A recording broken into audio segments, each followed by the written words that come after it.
Bagaimana kisah perjalanan WNI saat dievakuasi dari Iran ke tanah air? Sudah bergabung bersama Kompas TV melalui sambungan Zoom Heri Supriyono, kontributor Kompas TV yang baru tiba di tanah air. Selamat siang Mas Heri, kemarin sempat tertahan di Doha. Kapan tiba di tanah air, Mas?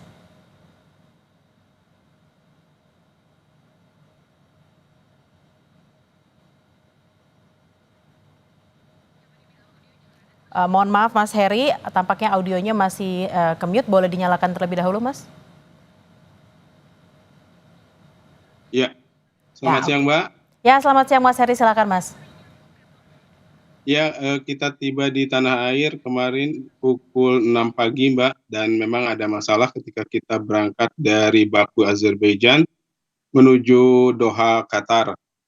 Di tengah perjalanan kita mendapat laporan dari pilot pesawat bahwa bandara Doha ditutup karena pangkalan Amerika Serikat di Qatar diserang oleh Iran, begitu Mbak. Jadi kita akhirnya landing di Jeddah sementara selama 7 jam kurang lebih begitu. Mas Heri, lalu ketika itu proses evakuasinya seperti apa? Berapa lama, berapa hari, kemudian apa saja kendala-kendala dalam proses evakuasi tersebut? Iya, kita dari hari Jumat berangkat evakuasi dari Tehran menuju Baku melalui jalur darat sekitar 9 jam sampai di pos perbatasan Astara, ini Iran dan Azerbaijan. Kemudian dari situ agak lama kita menunggu karena ada beberapa antrian dari negara lain juga seperti Cina dan India. Kemudian lalu setelah kita masuk perbatasan Azerbaijan, dari sana kita diberangkatkan menuju ibu kota Azerbaijan, Baku. Di sana kita menginap sekitar 2 malam lalu mendapat tiket ke Doha begitu. Mas Heri, kami mendapatkan informasi kalau Mas Heri bersama keluarga sudah 12 tahun tinggal di Iran. Apa yang akhirnya membuat Mas Heri dan keluarga memilih untuk melakukan evakuasi untuk kembali ke tanah air? Sebenarnya masalah kita itu pada ini sih Mbak, istri dan anak ya, karena mereka mungkin agak terganggu ya mendengar suara ledakan-ledakan walaupun itu memang tidak sampai menghantam daerah sekitar kita atau bahkan mungkin sudah diintercept terlebih dahulu. Namun suara-suara itu terkadang sangat dekat gitu sehingga mereka, istri dan anak saya merasa terganggu dan akhirnya kita memutuskan untuk evakuasi. Mas Heri, selama 12 tahun tinggal di Iran tersebut, apakah situasi ini juga pernah terjadi sebelumnya, Mas Heri? Tidak pernah terjadi sebelumnya Mbak, dan ini baru pertama kali kita mengalami hal ini.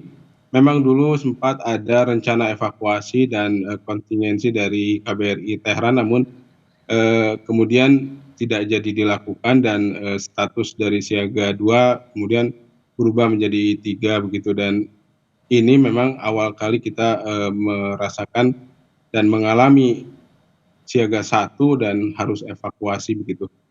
Hingga saat ini apakah ada mungkin kenalan atau kerabat Mas Heri di sana yang memilih untuk tetap bertahan di Iran, Mas? Iya, ada. Eh, Kalau boleh tahu apakah mereka sempat mengatakan alasannya kenapa memilih untuk bertahan, tidak juga ikut evakuasi seperti yang dilakukan Mas Heri dan keluarga? Iya. Dari jumlah 386 WNI di Iran, sekitar 96 orang atau 97 orang sudah dievakuasi, sisanya 289. Dari beberapa teman yang saya tanya, mereka mengatakan bahwa situasi sampai sekarang masih cukup aman, terutama karena mereka tidak tinggal di Tehran. Mereka tinggal di kota-kota lain yang intensitas serangan tidak terlalu masif gitu. Berbeda dengan di Tehran, itu pertama. Kedua, mereka mengatakan bahwa ketika serangan terjadi pun yang terkena target atau yang sasaran itu tidak terlalu banyak, 1, 2 begitu Mbak. Mhm. Eh, Mas Heri, apakah ini kan kalau kita tahu Israel dan Irannya sudah melakukan gencatan senjata seperti itu ya. Apakah nanti ketika misalnya kondisi di sana sudah mulai membaik dan juga tidak ada ancaman untuk konflik lagi, apakah Mas Heri dan keluarga akan kembali ke sana, Mas? Iya, sehari lalu kami dikontak dari perusahaan mengatakan bahwa jika kondisi pulih, diharapkan kami bisa segera untuk kembali ke sana, gitu. Oke, Mas Heri, untuk di tempat Mas Heri tinggal, di wilayah Mas Heri tinggal, sebenarnya selain tadi ada sirine, ada nggak sih mungkin bekas-bekas dari konflik itu? Apakah memang ada ledakan misalnya atau seperti apa, Mas? Iya, ledakan hampir terdengar setiap malam, Mbak, pukul 10 hingga dini hari begitu. Kadang sehari sekali atau 2 hari sekali, atau kadang tiap malam begitu ledakan itu terjadi.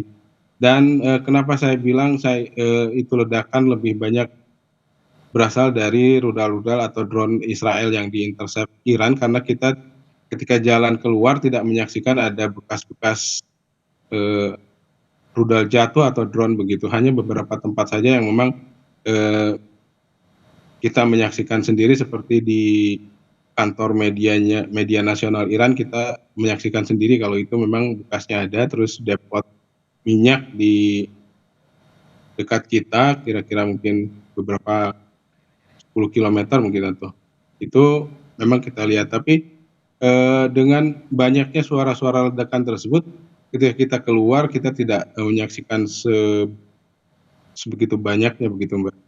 Oke, Mas Heri, kami berharap memang keluarga terutama anak-anak tidak trauma dengan konflik yang terjadi ini dan Mas Heri dan keluarga bisa segera kembali ke Iran untuk meneruskan kegiatannya di sana. Terima kasih atas informasinya Mas Heri Supriyono, kontributor Kompas TV. Selamat beraktivitas kembali.